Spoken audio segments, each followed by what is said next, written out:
আমি যখন থেকেই বিরিয়ানি বানানো শিখেছি, তখন থেকেই আমি মাঝে মধ্যেই বাড়িতে বিরিয়ানি বানাই।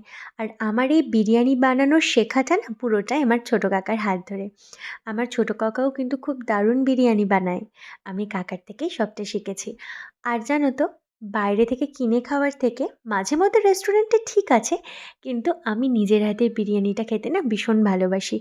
এবার হয়তো অনেকে মন্তব্য করতে পারে কিংবা ভাবতে পারে যে নিজের নামে প্রশংসা করছে, না, একদমই না গো।